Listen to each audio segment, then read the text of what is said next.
Hai pemirsa, kembali lagi di alur cerita Queen of Streets episode 5 dan 6.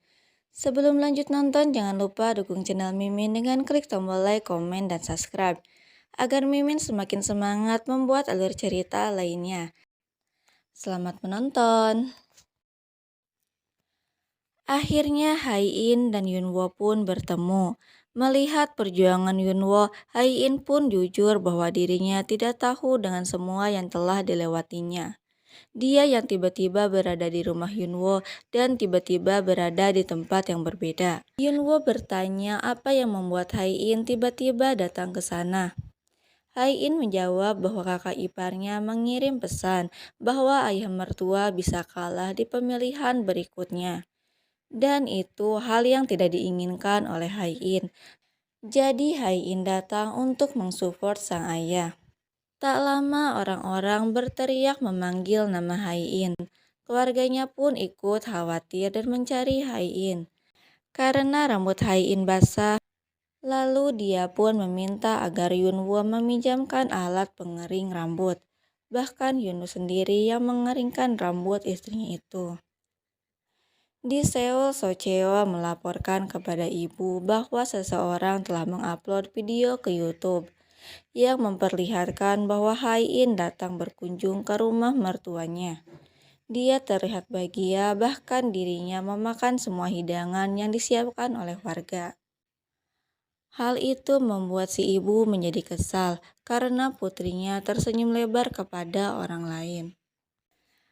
Yunwo sangat perhatian kepada istrinya, bahkan saat Hai-in kesal karena garis tangannya pendek yang menandakan bahwa umurnya pun pendek disangkal oleh Yunwo. Yunwo berkata bahwa Hai-in harus terus berpikir bahwa dia akan sembuh. Lalu Hai-in pun mengajak Yunwo untuk menemaninya pergi berobat ke Jepang, dan Yunwo pun mengiyakan. Karena terbawa suasana, Yunwo sangat ingin mencium istrinya. Tapi tiba-tiba dia sadar dan pergi meninggalkan Hai-in. Sedangkan di kamar, Hai-in terus menunggu suaminya dan berpikir bahwa Yunwo akan kembali ke kamarnya. Bukannya pulang, Yunwo malah menemui kakaknya. Dia bingung karena Hai-in malah mencarinya. Yunwo meminta agar Hai-in tidur terlebih dahulu. Hai-in tak terima, dia pun keluar untuk mencari suaminya itu. Dari kejauhan, Hai-in mendengar bahwa Yunwo sengaja keluar agar Hai-in tidur terlebih dahulu. Jadi 2 tahun yang lalu, Hai-in meminta agar para pegawainya membersihkan kamar calon bayinya.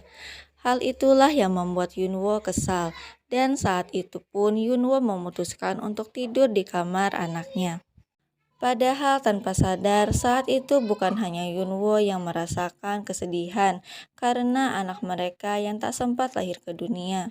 Hai-in yang terlihat kuat, tapi dia adalah orang yang paling hancur karena merasa gagal menjadi seorang ibu. Pagi pun tiba, Yunwo kaget melihat Hai-in yang sudah bersiap-siap. Hai-in berkata bahwa dirinya tak tidur semalaman. Tak disangka saat mereka akan berpamitan pulang, tiba-tiba ada seorang nenek yang berkata agar Yunwo lebih tabah dan mempertahankan pernikahannya. Semua orang kaget mendengar ucapan itu, lalu si nenek pun diminta agar segera pulang. Mereka heran karena Hai-in dan Yunwo dahulu saling mencintai, tapi entah kenapa kini cinta mereka telah hilang. Flashback ke 4 tahun yang lalu, saat Yunwo sedang dinas ke luar negeri, kakak perempuan Yunwo mengajak Hai-in bertemu. Dia meminta agar Hai-in memutuskan adiknya itu. Menurutnya wanita miskin seperti Hai-in tidak pantas untuk Yunwo. Bahkan dia memberikan Hai-in segepok uang. Tak disangka tiba-tiba Yunwo datang dan meminta agar kakaknya tak keseringan menonton film drama dan tak lagi ikut campur dengan urusannya. Perdebatan masih berlanjut di rumah. Hai-in berkata bahwa dia tak tidur karena itu bukan kasur dan rumahnya, bukannya karena menunggunya pulang. Yunwo mengiyakan. Dia berkata bahwa selama ini Hai-in memang tidak pernah menunggunya. Tak disangka Ensung telah berada di rumah mereka. Yunwo bertanya kenapa Ensung sudah ada di rumah mereka pada hari libur. Lalu Ensung menjawab bahwa dia akan tinggal bersama mereka atas permintaan Ibu Haiin, agar memudahkan dia dan Haiin mengurus bisnisnya. Sedangkan di kamar mandi, Haiin bingung karena seseorang telah mencoret tangannya agar dia mempunyai garis tangan yang panjang. Lalu Ensung berkata bahwa seharusnya seorang suami marah apabila ada orang asing tinggal di rumah mereka, tapi itu tidak terjadi kepada Yunwo. Ensung mencoba mengadu dombakan Yunwo dan Haiin. Padahal Yunwo terus berpikir keras. Dia tak habis pikir dengan ibu mertuanya yang membiarkan mantan Haiin tinggal serumah dengan mereka. Bahkan si ibu mengajak Ensung berjalan-jalan di rumah mereka dan mengajaknya untuk makan bersama. Haiin menolak tawaran ibunya. Si ibu kesal dengan tingkah Haiin. Dirinya cemburu karena Haiin bersikap manis kepada mertuanya, sedangkan kepada si ibu Haiin bersikap ketus. Esoknya Haiin melakukan pengecekan ke rumah sakit. Tanpa sengaja dia bertemu dengan karyawannya. Meskipun Haiin terkenal sebagai pemimpin yang galak, tapi dia mempunyai rasa empati yang tinggi. Haiin memesan jus sayuran untuk dia dan semua pegawainya kepada karyawan itu, agar karyawan itu tak kesulitan mencari biaya tambahan untuk anaknya yang berada di ICU. Di kantor, Socheol membujuk kakeknya untuk meng-ACC proyek barunya. Dia berkata bahwa Ensung akan menjadi investornya. Lalu Yunwo yang sangat teliti memberi saran bahwa semua itu harus melalui uji validasi terlebih dahulu untuk menjaga-jaga kerugian di masa depan, mengingat tanah yang akan dipakai tak mempunyai surat izin. Socheol kecewa. Dia merasa bahwa usahanya dipersulit karena Yunwo. Tak lama penjaga hutan Queen menelpon Yunwo. Dia memberi kabar bahwa memori dashboard mobil pengirim gas kini telah berada di tangannya. Lalu tanpa berlama-lama Yunwo datang ke tempat servis.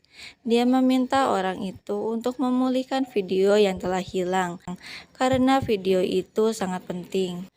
Sedangkan di dapur telah terjadi perdebatan antara simpanan kakek dan bibi Byomja. Byomja tak yakin dengan makanan ayahnya karena semua bumbu dibuat oleh ani-ani tersebut. Dia meminta ani-ani itu mencicipi semua makanan yang akan diberikan kepada ayahnya seperti layaknya seorang selir. Tak disangka ternyata ani-ani itu malah menghajar Byomja. Dia tak terima atas hinaan nyata yang dikeluarkan dari mulut Byomja. Selama ini Byomja hanya kesal kepada ani-ani itu, tapi kini dia sadar bahwa ani-ani itu lebih dari kata bahaya.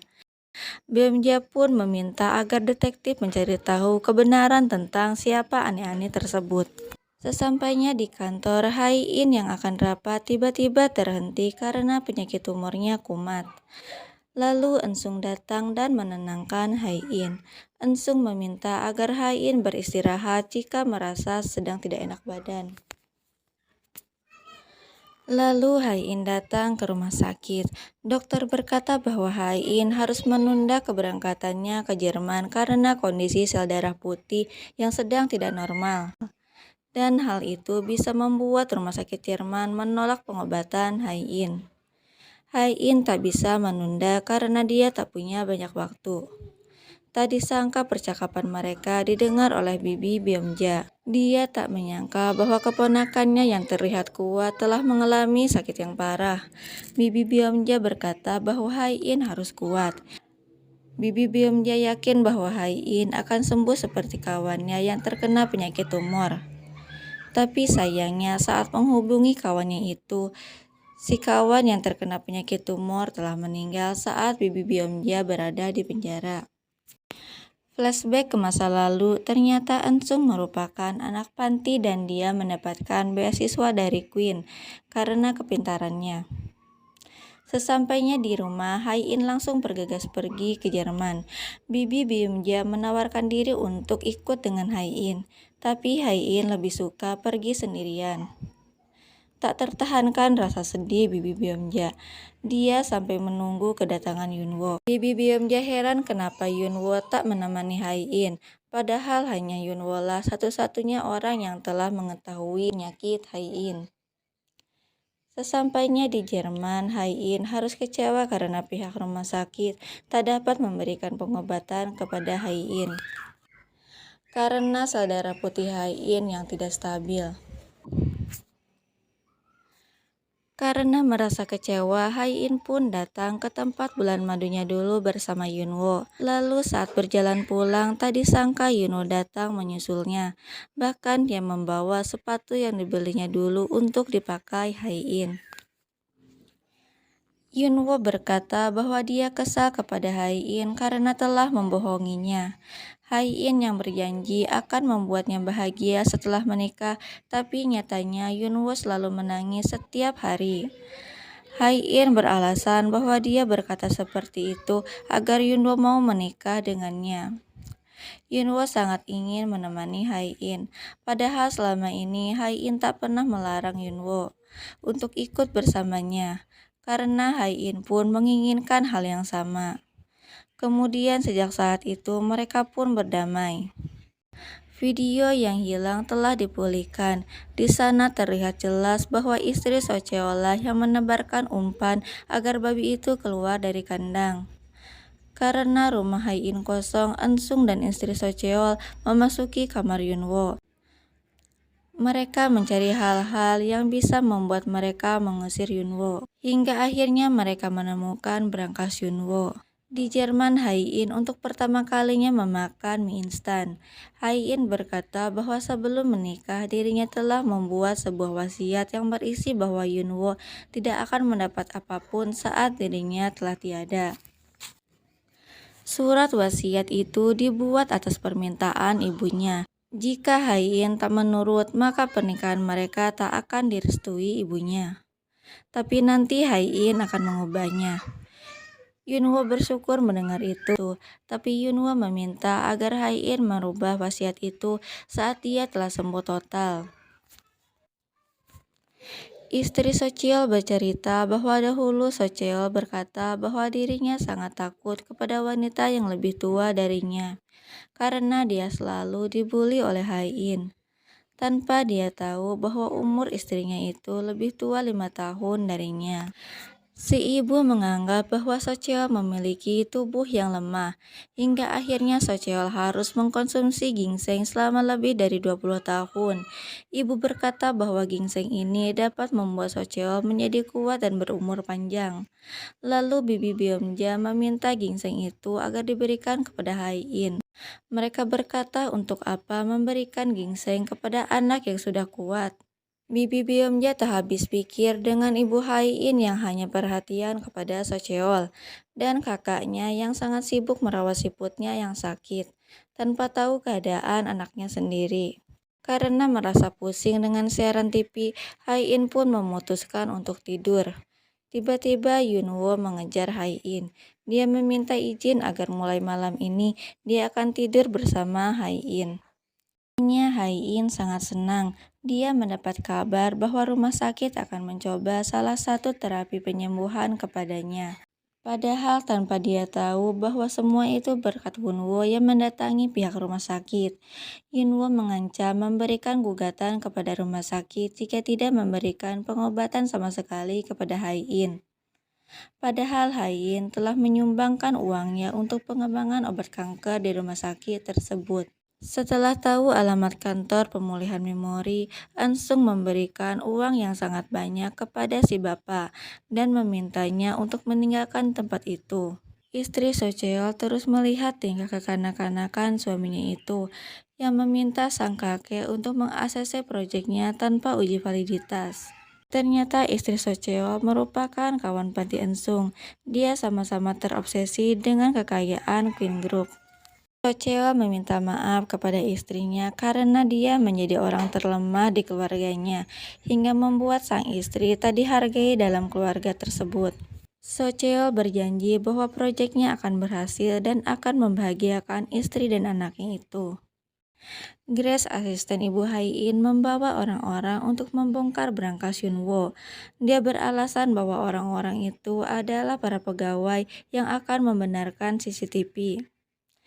Setelah brankas dibuka, Grace kaget menemukan surat gugatan cerai yang diajukan oleh Yunwo. Sedangkan Yunwoo dan Hae-in menikmati waktu mereka berdua dengan berjalan-jalan. Mereka mencari gembok yang mereka pasang dulu tetapi tidak menemukannya. Lalu saat seseorang menjual daun keberuntungan, Hae-in mencoba membeli satu tangkai daun keberuntungan. Meskipun dia tak mempercayai hal seperti itu, tapi Hae-in ingin mencobanya. Hingga akhirnya tiba waktunya untuk Hae-in mencoba pengobatan terbaru yang akan diberikan di rumah sakit tersebut. Tapi saat Hae-in dipanggil oleh dokter, tiba-tiba Hae-in melihat bayangan kakaknya. Hae-in terus mengikuti kakaknya itu. Mengetahui Hae-in yang tidak ada di ruangan, Yunwoo pun langsung bergegas mencari istrinya itu. Hae-in bercerita bahwa saat liburan dia dan kakaknya terjatuh dari perahu. Kakaknya meninggal karena berusaha menyelamatkan Hae-in. Sejak saat itulah si ibu tak lagi tersenyum kepada Hae-in. Ansung yang mengetahui bahwa kakek sangat menyukai lukisan, dia pun memberikan hadiah lukisan ternama yang tanpa mereka sadari bahwa lukisan tersebut telah dipasang sebuah kamera. Malam pun tiba, di kamar kakek dan ani-aninya sedang mengobrol. Lalu ani-ani tersebut menunjukkan bahwa ada benda aneh di bawah meja mereka. Benda tersebut merupakan sebuah penyadap suara, dan sinyal dari penyadap tersebut ditemukan berada di kamar Yunwoo. Si ibu pun memberitahu Hae-in tentang kekacauan yang terjadi di rumah. Hae-in berkata bahwa siapapun bisa menaruh barang itu di kamar Yunwoo, karena rumah telah kosong berhari-hari. Yunwoo yang merasa aneh meminta kawannya pergi ke tempat pemulihan memori. Benar saja ternyata toko itu telah tutup. Lalu Yunwoo meminta agar kawannya mengambil kamera dashboard di mobilnya yang terparkir di seberang toko tersebut. Sesampainya di hotel, Hae-in tak menceritakan tentang kekacauan yang terjadi di rumah. Dia hanya meminta agar Yunwoo mematikan handphonenya. Akhirnya data yang diminta Bibi Byung-ja pun keluar. Ternyata aneh-aneh tersebut telah merubah identitasnya. Dia mengambil data orang lain agar terlihat bersih. Si ani-ani tersebut pernah dipenjara dan memiliki satu orang anak laki-laki yang kini berusia 34 tahun. Ketegangan berlanjut saat mereka membongkar berangkas Yunwoo dan menemukan surat gugatan cerai yang telah dibuat oleh Yunwoo. Hae-in semakin tegang karena esok hasil tes kesehatannya akan keluar. Yunwoo meminta agar Hae-in menunggunya karena dia akan membawakan banyak keberuntungan untuk Hae-in. Akhirnya Yunwoo berhasil mendapatkan daun keberuntungan untuk Hae-in, dan Hae-in pun mendapatkan burger keinginannya. Tapi saat membuka pesan dari ibunya, Hae-in menjadi hancur karena melihat surat tuntutan cerai yang dibuat oleh Yunwoo. Hae-in meminta agar Yunwoo menyangkalnya, tapi Yunwoo mengiyakan bahwa memang benar dia yang membuatnya. Nah, itulah pemirsa alur cerita dari film Queen of Street episode 5 dan 6. Semoga kalian terhibur. Jangan lupa dukung channel Mimin dengan klik tombol like, komen, dan subscribe. Terima kasih, sampai jumpa di episode selanjutnya.